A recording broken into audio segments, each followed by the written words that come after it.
उसमें कुछ वकला जो है उसकी केस पैरवी कर रहे थे। उसके बाद लतीफ़ खोसा ने इस केस की पैरवी शुरू की, जो 5 साल बाद गुज़श्ता माह उन्होंने हाई कोर्ट में ये कहा कि वो माजरत करते हैं इस केस की मज़ीद पैरवी से।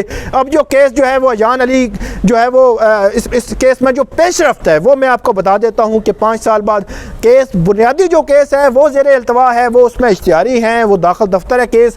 जब वो यहाँ पे आएंगी या अदालत अपने दाई जो है इस केस का फैसला करे तो वो एक अलग चीज़ है, लेकिन वो केस ज़ेरे इल्तवा है। लेकिन कस्टम हुकाम की एक दरख्वास्त थी जिसमें ये मौक़िफ़ लिया गया था कि इंक्वायरी करना चाहते हैं वो एंटी मनी लॉन्ड्रिंग एक्ट के तहत।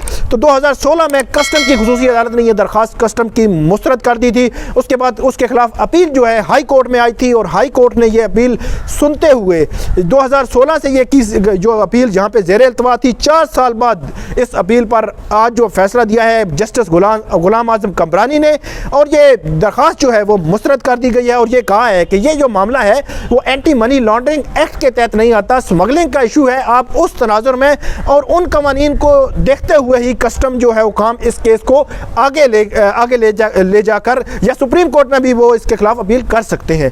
ये 2 केसेस थे नाजरीन, बहुत दिलचस्प केसेस थे। ये तफसीलात मैंने आपके सामने रखी। आइंदा भी आप हमारे यूट्यूब चैनल को ज़रूर सब्सक्राइब करें ताकि आइंदा जो है दिलचस्प खबरें आपको मिलती रहें। बहुत शुक्रिया।